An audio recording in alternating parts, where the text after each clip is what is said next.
अस्सलाम वालेकुम and welcome to smile Ali fitness.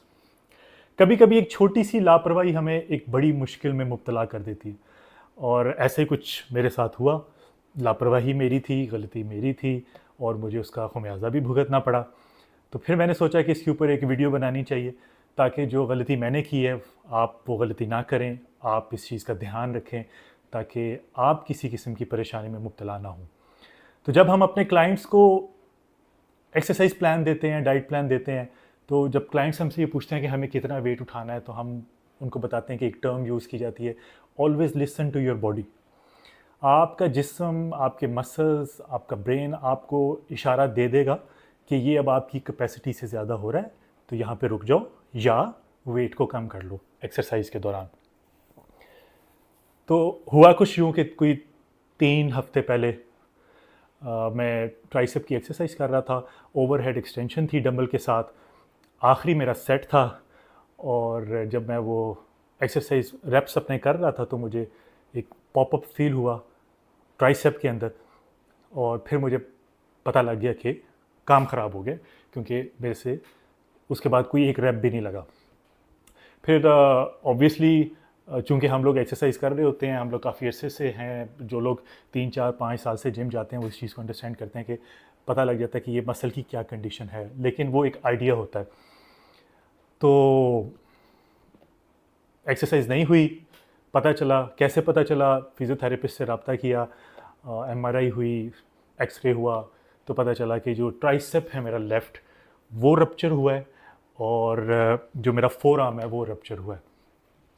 Tricep मेरा जो है वो यहाँ से, ये सारा जो टेंडन है उसके पास से रप्चर हुआ। टेंडन मेरा बच गया, शुक्र है अल्लाह का।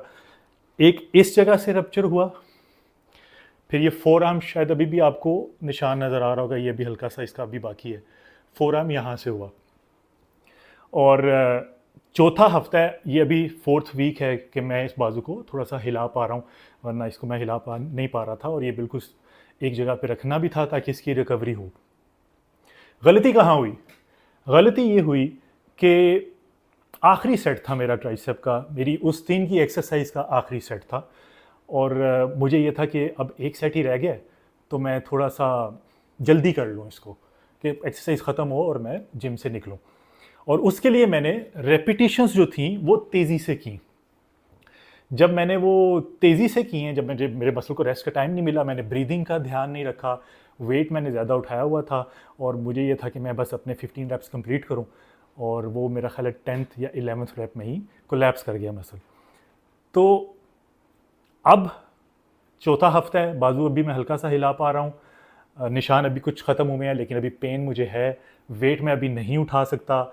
मुझे फुली एक्सरसाइज में वापस आने के लिए कम से कम 2 महीने भी लगेंगे, ट्राइसेप पे जोर डालने के लिए 2 महीने लगेंगे, और इंजरी से पहले जो मेरी स्ट्रेंथ थी उस स्ट्रेंथ में आने पे अभी मुझे नहीं पता कितना टाइम लगेगा।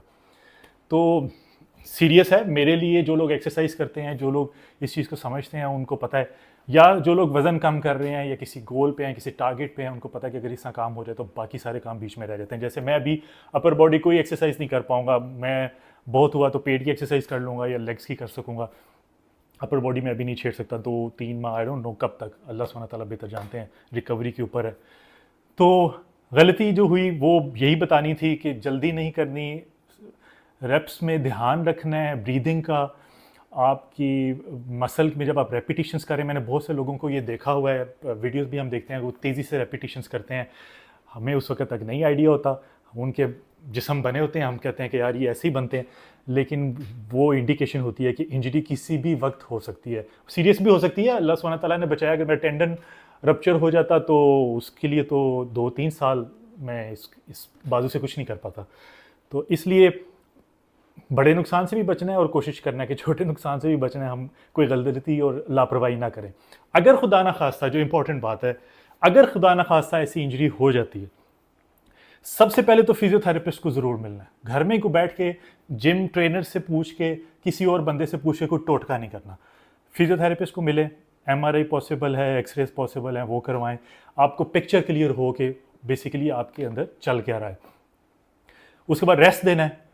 एक्सरसाइजेज आपको ऑब्वियसली जो फिजियोथेरेपिस्ट है वो बताएंगे कि रिहैब वर्कआउट्स इसके क्या होते हैं, लेकिन डाइट में आपने प्रोटीन का ध्यान रखना है। आपके मसल की रिकवरी होनी है, उसकी खुराक प्रोटीन है।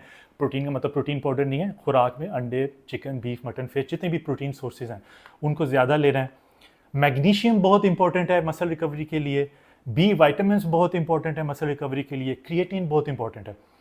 अगर अभी चौथे हफ्ते में मैं बाजू यहाँ तक मूव कर पा रहा हूँ, जो कि बिल्कुल भी नहीं हो रहा था, तो अल्लाह सुब्हानहू तआला के करम के बाद मुझे पता है कि जो सप्लीमेंट्स हैं उन्होंने रिकवरी में मुझे बहुत हेल्प की है, जिसमें मैग्नीशियम, बी वाइटामिन और क्रिएटिन है। और रेस्ट, आपने जब सो के उठना है तो आपको पहले से ज़्यादा बेहतर फील होना है। तो ये वीडियो बनाने का मकसद ये था कि एक तो गलती से बचना है, और अगर खुदा ना खास्ता गलती हो जाए तो उसके लिए अगले जो स्टेप्स हैं वो क्या करने हैं, क्योंकि वो बहुत ज़रूरी हैं आपकी रिकवरी के लिए और दोबारा आपको वापस अपनी पुरानी कंडीशन में आने के लिए। बाकी दुआ कीजिएगा मेरी रिकवरी ज़रा जल्दी हो।